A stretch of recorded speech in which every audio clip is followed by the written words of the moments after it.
Welcome to the very end of September. Who is ready for 2021? As we head into the final quarter of 2020, most of us were planning ahead, right? Whether you have a business or whatever it is. Usually, for me anyway, I usually have my business plan for my goals and everything that I want to set out to do in 2021. So how are you guys doing? I know this year has been quite a bit of changes and upheavals to many of our lifestyles and our lives. So hopefully you guys are doing as best as possible and hanging in there if it's not looking too rosy right now. We all have our ups and downs in life. For me, I always remind myself, this too shall pass. Obviously, I didn't coin it, but it's been my mantra for the longest time. And a lot of the things that we go through is temporary. I know sometimes it's hard to believe it. God knows. I've been in situations in my life where it feels like I've been struggling with this, whatever it is, for so long. It's hard to hang on to the idea that it can be a temporary blip in our lives. But, hindsight 2020, right? When we look back into the things that we've struggled in the past, we came through. My mom would say, by hook or by crook, we came through. So hopefully you guys are aligning yourself with the best energy as possible. And that brings me to today's topic, which is location versus direction. And I feel like in the fast food feng shui world, there's a lot of overemphasis on location. And we'll talk about it, the difference, in a minute. And I'll also talk about when do you use location, when do you use direction, and what, obviously, in all situations, both of them are a factor, okay? So how many of you guys have heard me or some other feng shui experts talk about the differences here, location versus direction, and how it impacts your feng shui? If this is the first time you've heard about it, put it down in the comment. Okay, if you know a little bit about it, put it down in the comment as well. I want to hear from you. Okay, so basically, location, very simply, is where you're located. I actually have a simple layout here. Let me just share it with you guys. Okay, whoops.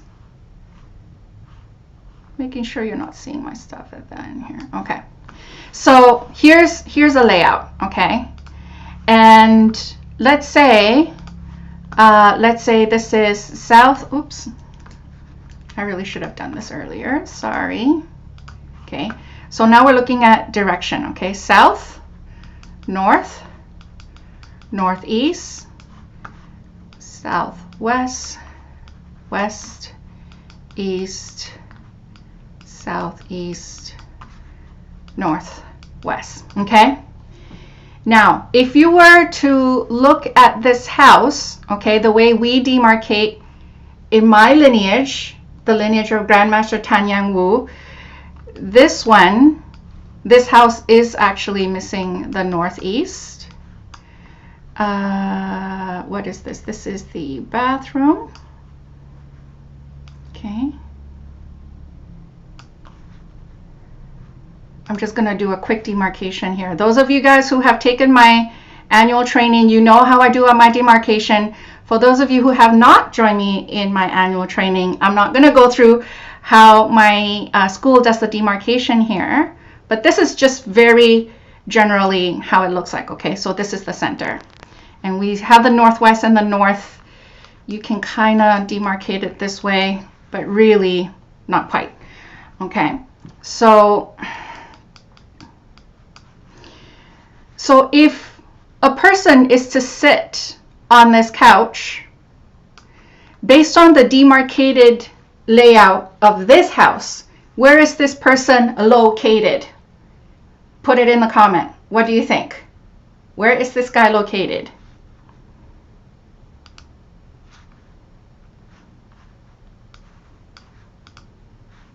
Anyone want to guess? Direction wise, okay, direction, we have north, south, east, west, northeast, northwest, southeast, southwest. Where is this guy located? Northwest, okay. But so let's say there's no TV here. Oh, I guess this is the TV over here, okay. Let's say this is the TV stand, okay, and he's so he is, let me just actually get a better one. So let's say he's sitting here. So he's sitting in the northwest location of this house. But if he's watching TV, and this is the TV over here, his face is looking this way, what is his direction?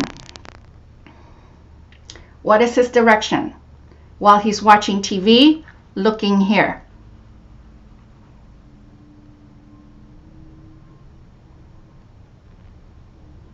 Okay, Christina saying south. Yes. Well, Christina took my course, so she knows. Right? They're looking south. Okay? So this person is located in the northwest, seated facing south. That's the difference. So why do we need to know all this? Hold on. Okay. Why do we need to know all this? Because you could be, let's say you have, okay, I'm going to ask you guys who do my annual training for Feng Shui 2020. What is the most afflicted direction in the east? What is the most afflicted direction in 2020 this year? Where is the 5 yellow or the number 5?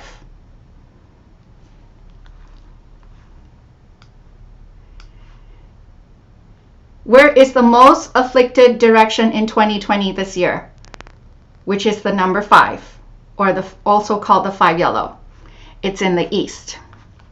Okay, so this is the most afflicted direction this year. Okay, because this is the east room.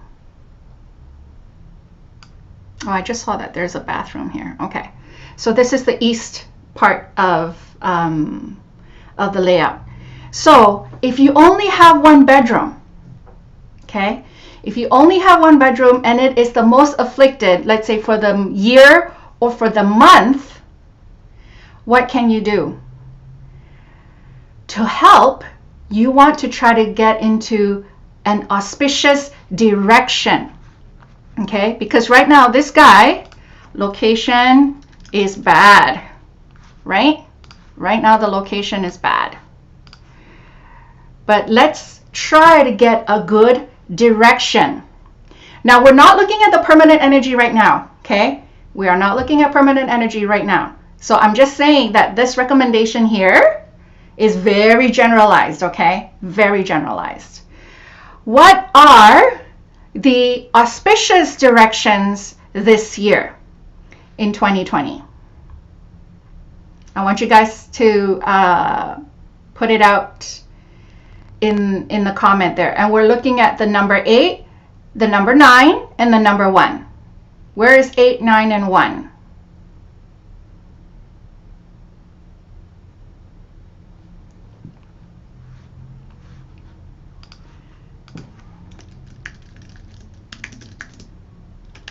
Okay, auspicious for 2020.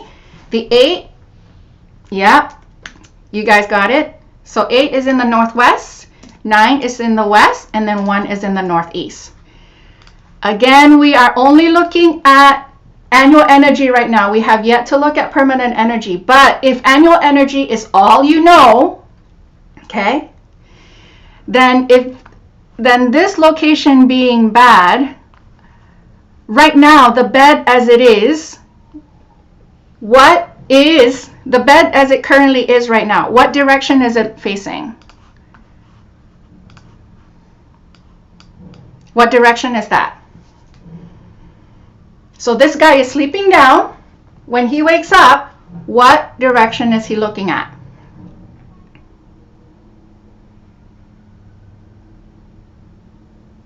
Put it down in the comment. I want to see.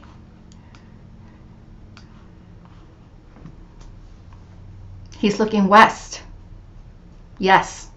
So he is in a bad, the location of the bedroom is bad. Okay. But at least where annual energy is concerned, he's looking at an auspicious direction for 2020. You guys get it? It would be best if you have good location and good direction. But if you don't have, if you're missing out on one of it, try your best to get the other one. You know what I'm saying? Okay. So yeah, and that is how that is just one of the many ways. I see some of you guys took my certification course. Suzanne, Christina, Sylvia, some of you guys took my certification course. We dive into location and direction in a way that you guys have never seen in online articles or books, right? Those who took my certification course. Yeah, because this, you guys, this location and location versus direction that I talk about here is just like surface. Okay, I have to say in my certification course we go way deeper, much more advanced. You can never find it in any, I don't know about Chinese feng shui books, but I know you can't find it in English feng shui books for sure, right? Silva says yes. Yeah, so that is one thing. Okay, and let me share something else in terms of, so do you guys see the difference now between location and direction? You can be you know, in a bad direction, good location, or vice versa, right? Or good on both, or bad on both. Okay, so let's look at, oh, actually, let's just start brand new. Okay, so now we still have the directions here. Oops. Okay, so we're not looking at the bedroom anymore. Let's look at, where's the front door for this thing? I literally just grabbed this layout like 5 minutes before we went live. Where is the front door for this thing? I'm assuming it's here. Okay, so let's say this is the front door. I'm going to use a different color. Okay, so here's the front door. All right, so where this front door is, where's the location of the door for this layout?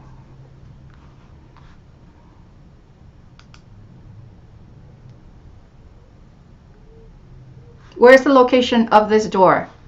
Yeah, location of this door. It's in the south. Okay. What is the direction of this door? It is also in the south. Okay. So whatever energy, so this door is located in the south. Directionally, it's facing the south. So where annual energy is concerned or monthly energy is concerned, that door is very susceptible to whatever flying star flies to the South Palace. And for those of you who did Feng Shui 2020, what is in the south this year?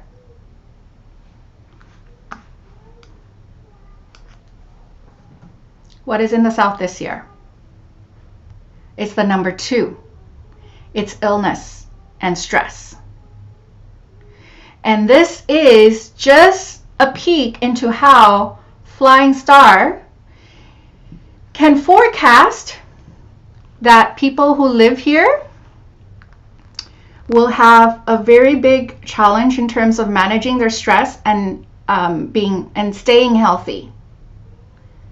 Okay, especially if you add the fact that there's the number 2 here, which is illness and stress this year, and the number 5 here, which is general challenges, loss, accidents, ill health, financial difficulties, which is the bedroom. Okay, because remember, in residential Flying Star, the 3 most important areas are the front door, the kitchen, and the bedroom. We're not talking about the kitchen right now, but just looking at the front door and the bedroom, the energy for this year alone is very challenging for whoever lives in that house. Okay? Because the location of the negative flying stars, the way it's situated in this layout, is not supportive of whoever lives in that house. Especially, it looks like, well, there's 3 bedrooms, so especially the person who uses the bedroom here. Okay? Because this person is absorbing the negative energy at the front door and also absorbing the negative energy in the bedroom. The one thing that is kind of making it a little bit better for him is that he is facing a good direction where his sleeping arrangement is concerned. Okay? In advanced Feng Shui, we look at the door. We look at, for the kitchen, we look at the stove. Even, when I do TV or work desk placement for my clients, I look at which direction they're facing as well. Okay?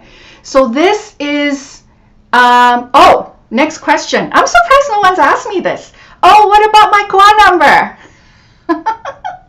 What about my Kwa number?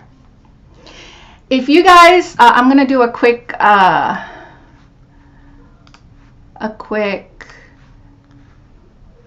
promo here. Okay. If you are still worried about Kwa number, what I can say is go to bit.ly/Feng Shui School Series over here. I'm looking over the side because my TV monitor is over here. Okay.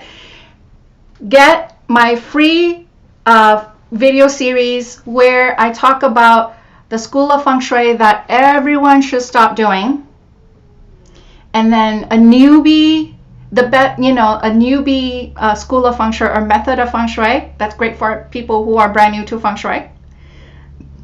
And then also the intermediate and advanced methods of Feng Shui. The advanced, obviously I'm not teaching advanced methods in like a free video series because there's so much to cover in there. But the purpose of the video series really is to break a lot of myths and to really give you guys an insight on how real Feng Shui is done. Like just what we did just now with the location and direction. How many of you have been exposed to this information?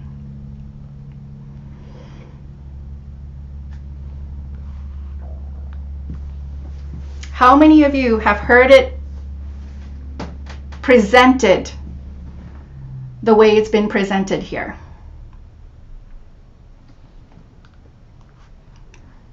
Right?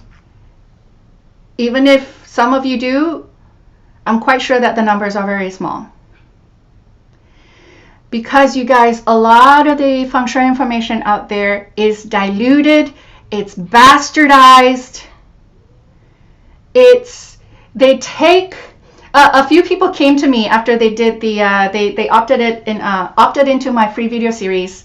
And then they were like, Safrina, what do you think about this teacher or this teacher? I haven't heard of all of them, but I go to their website and some of them, they start off with Feng Shui foundational information, but they build all sorts of these fluffy stuff around it. And I'm like, where did they get this? I've never heard mine or other grandmasters talk about feng shui this way, and those grandmasters have done classical feng shui almost their whole lives now, and yet these, not just one, these new teachers come up with their own spin of doing furniture placements and then marketing it as feng shui. So all I can say when I get questions like that is like, I looked at his or her website. I don't think you should follow what they're teaching. At least not if you want to learn feng shui, right? If what they're doing is working, great. But they really shouldn't market it as feng shui. It's really, it's like yoga. Who in here have gone to, let's say, India and studied under a yogi, went to an ashram for like a month or so, whatever, or you went, or you have, or your yogic lineage is like well known, and then you come back to our modern day European countries, and then you hear people talk about beer yoga or goat yoga, or I don't know what else. I don't know, all sorts of bastardized versions of yoga. You know what I'm saying, right? They just take the foundational stuff and then just blow it up into something that they think that can make them quick money. Okay, it's a gimmick, unfortunately. So yeah, so that is what I wanted to share today. Any questions? General, I can take general questions. I cannot take questions that's specific to your house, because you can, if you go into bit.ly/Feng Shui School series, you will know why I cannot answer questions specific to your place, because I don't have enough information about it to even give a recommendation, okay?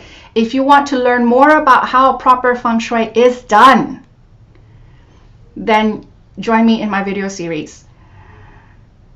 Real feng shui is not simple, you guys. And I know you're frustrated, okay? You want to know what to do. You want to get results. But if you want to do it properly and get good, proper results, you need to go through the proper channels, the proper routes. Okay? There is really no shortcuts in feng shui. Okay?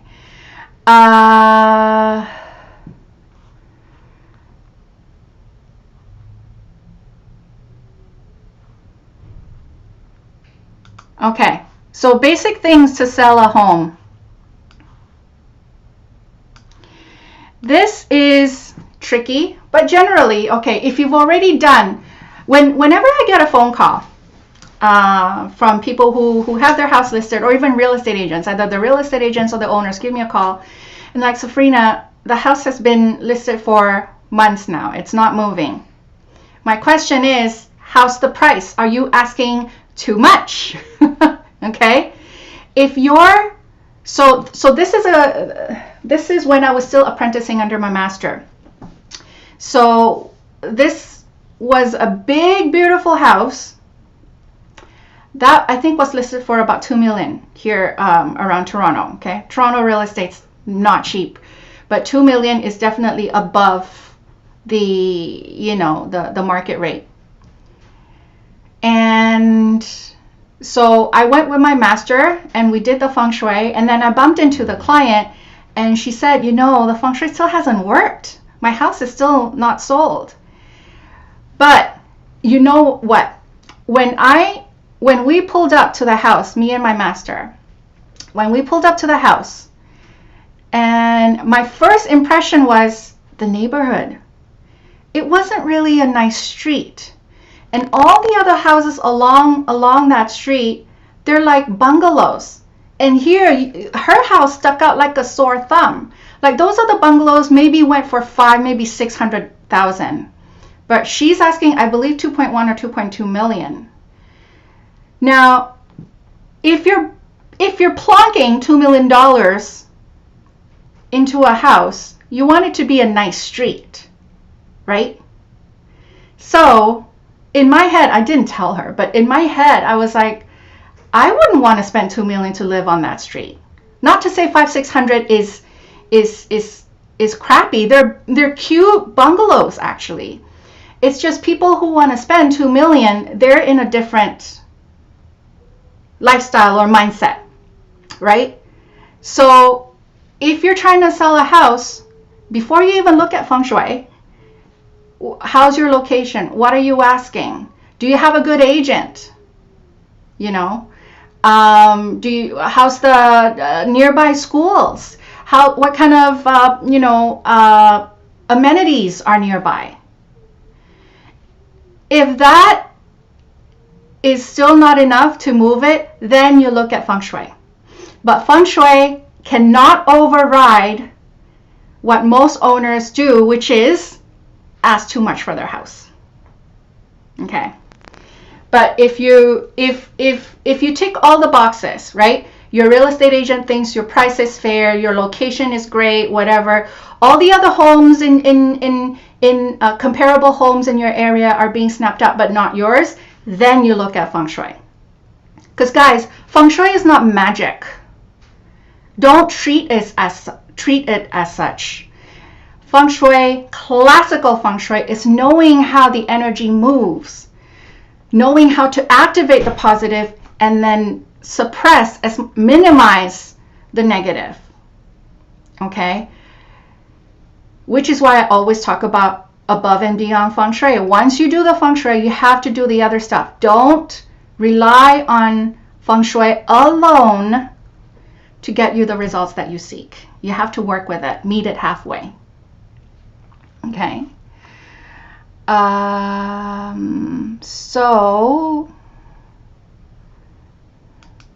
Okay. Christina's asking, in the line that you teach, do we have a good place for family photos and meditation corner? I'm at a loss there. Family photos, honestly, you can put anywhere. You can literally put your family photos anywhere. That's another really big Feng Shui myth, that you can only put, I don't know, what do they say to put the Feng Shui in the photos? Is there a family direction? I don't even, it's been so long since I even looked at fast food Feng Shui stuff. I don't want to waste my time or my energy on it. But family photos, whatever, you can put it anywhere. Okay? Meditation, personally, I like to do meditation in an afflicted area because it's quiet, it's low activity, right? Meditating is a very yin activity as opposed to a gym, right? A gym room, which is very yang because you're constantly moving, you're huffing and puffing, right? You probably have music blasting. So yeah, so for meditation, I'm perfectly fine. And in fact, I've recommended this to my clients many times over, to use, let's say, a number 5 room or a number 7 room as a meditation room, because they're keeping it, you know, because of the activity. You have a room in the house, it's unrealistic for me to tell my clients to never use that room, right? So if you have to find a usage for it, then the meditation or some quiet usage is fine. I wouldn't use it for sleeping though, because sleeping, you sleep like 6+ hours every night. I wouldn't want you to be in there absorbing that negative energy for 6 hours or more, right? But meditating, you guys, meditating is like 10-20 minutes. Even transcendental meditators, they do 20-minute runs, right? You're not in there for hours on end. So that's how you do it, Christina. Okay. I'm only looking at generalized questions here, okay? Because you guys are asking questions that are very specific to your homes. Okay.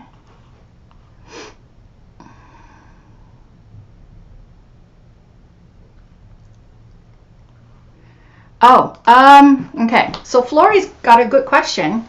If I have to choose between direction or location, which is more important? Okay, so let's talk about annual energy. Let's talk about this year's. Okay.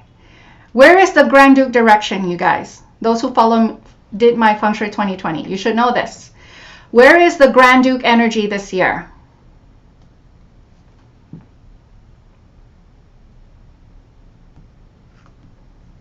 Where is the Grand Duke energy this year? Put it in the comments. I want to see who knows this. More than just north. Remember, there's north 1, north 2, north 3. Where is Grand Duke?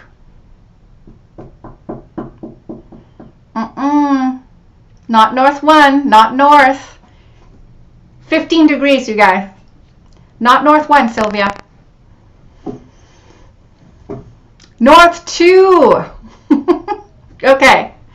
So, by all means, don't face the Grand Duke, which this year is in north 2. So if you have to choose between a bad location and a bad direction, make sure it's not north 2 direction. Okay? For 太岁, in Chinese, 太岁,可坐不可向, meaning you can sit in the north 2 area, but you cannot face the north 2 direction. Okay? I'll repeat. For Grand Duke, you can sit in the Grand Duke area, which is the location. You cannot, must not sit or sleep facing Grand Duke. Okay? What about the number 5? Number 5 is different, right? Number 5 goes 45 degrees of the whole, so it takes up the whole direction. And number 5 this year is in the east. So it takes up east 1, east 2, and east 3. So going back to this, for instance, okay,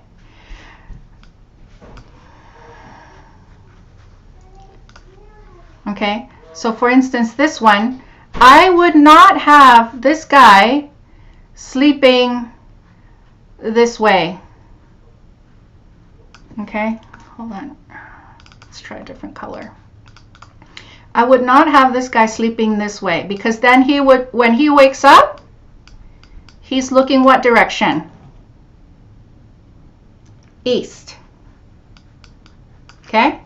When he wakes up, he's looking in the east direction. So now this guy is in the east bedroom location, okay? And facing the east as well, which is the direction. Double whammy. Okay. So if you have to, it's hard to say. It really is case by case. Whose question was that? Flory? It really is case by case. But for me, the absolute no-no for direction is especially when it comes to annual. And if you want to dial it down further, it's monthly. Okay? Do not face Grand Duke. Do not face the number 5. And I would even add, do not face number 7. Okay? Where location is concerned. Hey, Josie. Actually, let me try. And then, okay. And then when it comes to location, and we're only looking, let's say we're only looking at the annual energy right now. Where is the 3 killings, you guys? Those in the course, you know it's 90 degrees, but those in the annual training, they know it as 45, okay? That's fine. Where is the 3 killings this year?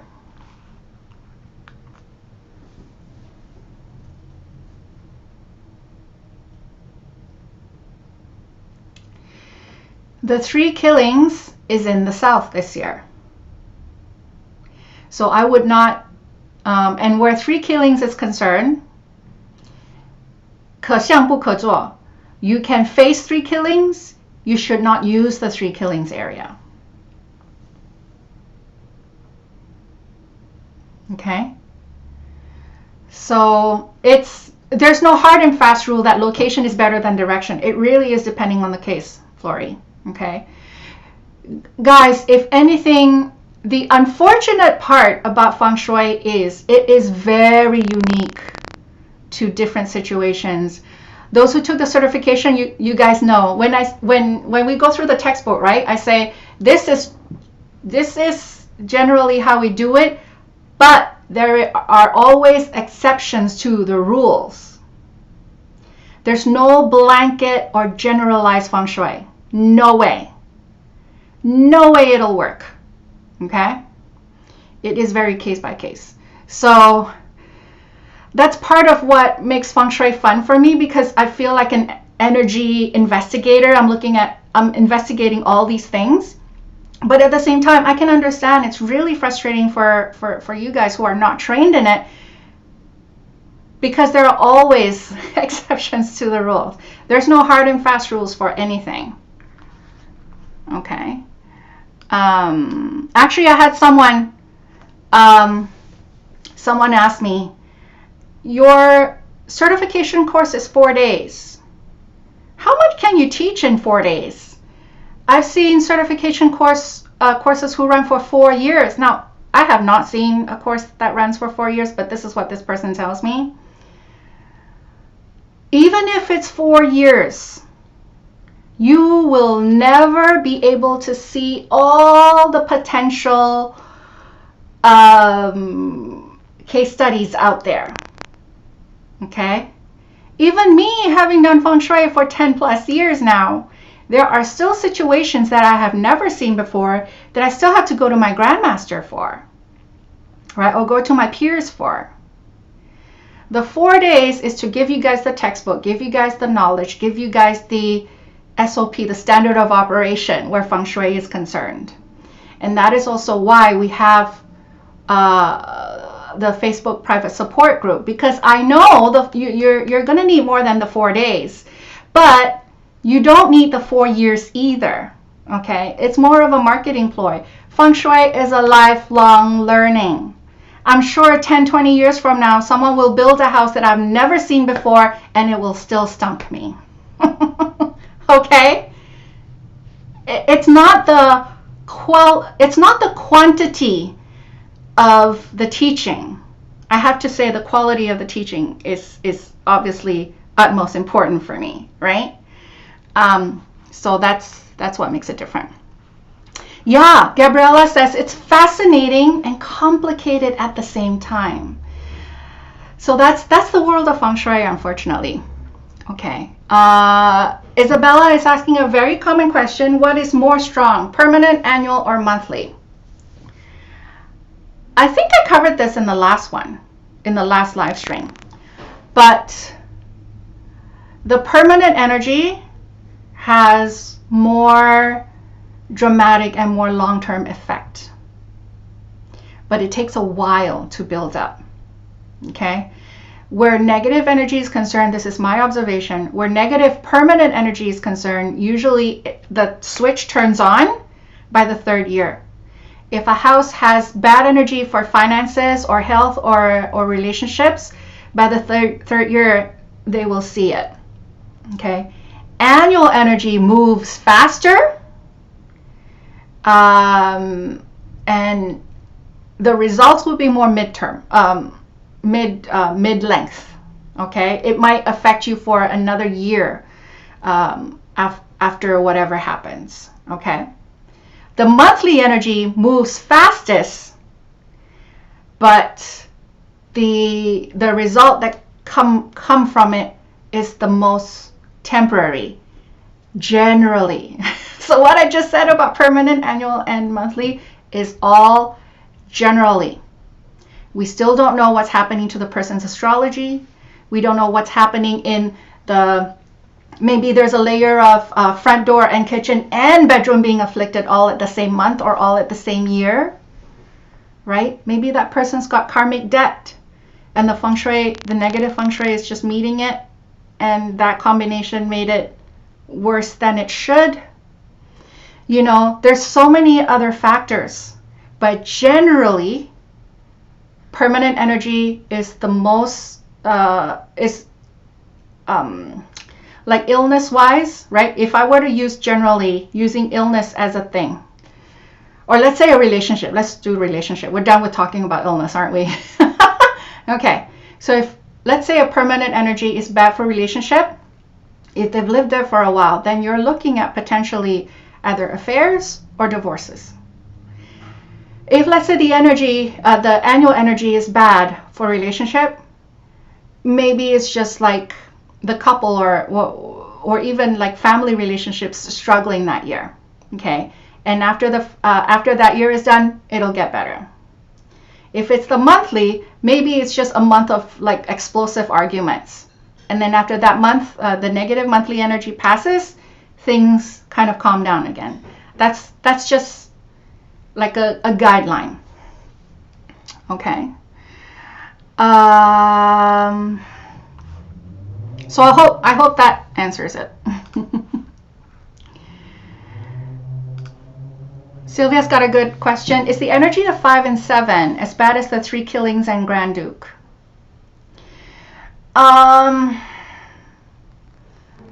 Different teachers might have different opinions on this, but as long as you're not triggering 3 killings or Grand Duke via renovation, okay, if you're not doing any renovation and it's not triggering 3 killings or Grand Duke, then 5 and 7 is definitely more negative. Okay, and you're not facing Grand Duke, yeah, it's definitely more negative. Yeah, you're still learning, right, Sylvia? We're all still learning. Honestly, I'm still learning. I'm just 10 years ahead of you guys. You know?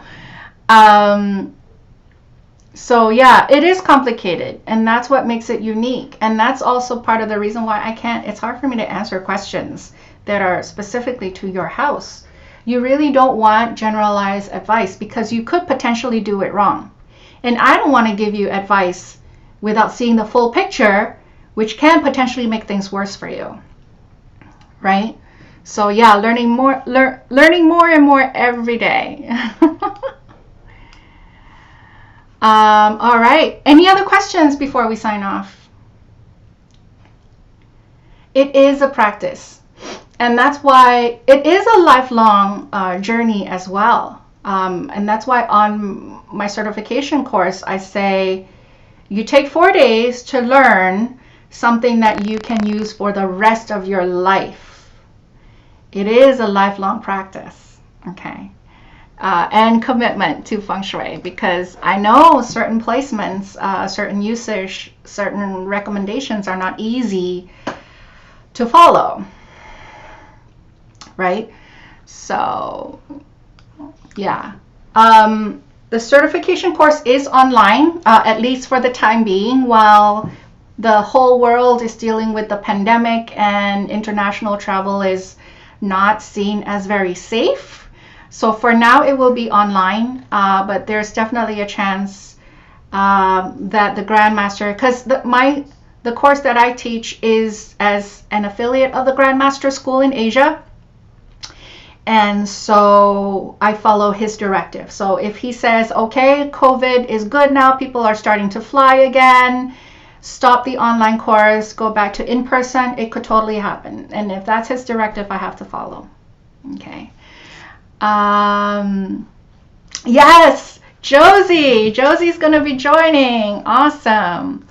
Nilsen, the next course is actually January 21st till the 24th. So if you guys are interested, send me a private message or email me and I'll give you the information after I discern that I will let you apply, because not everyone will be accepted into the school.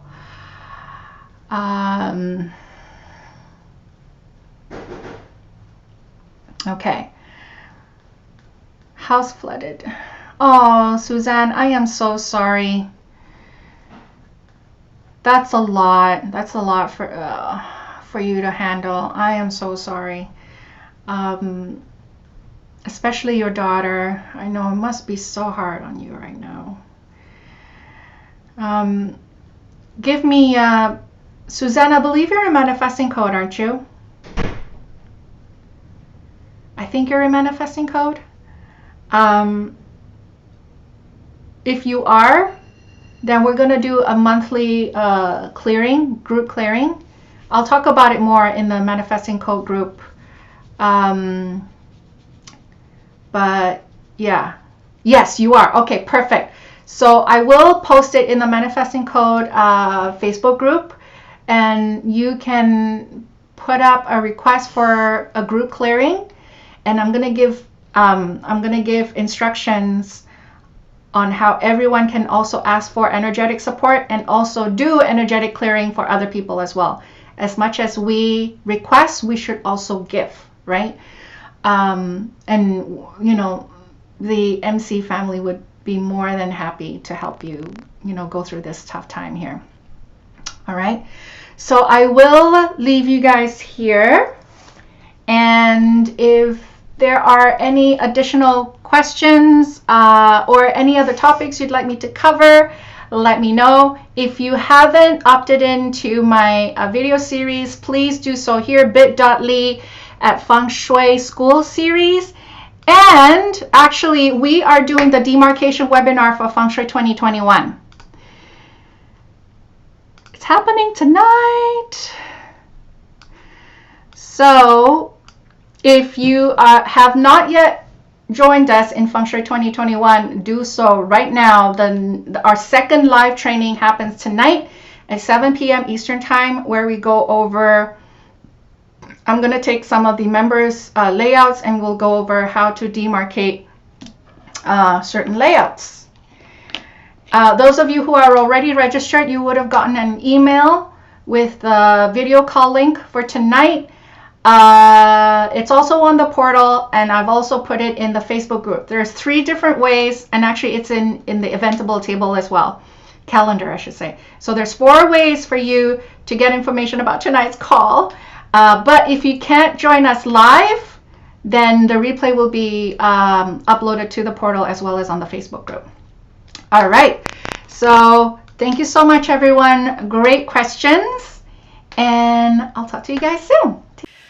Don't forget to subscribe, like, or share this video if you found value in it.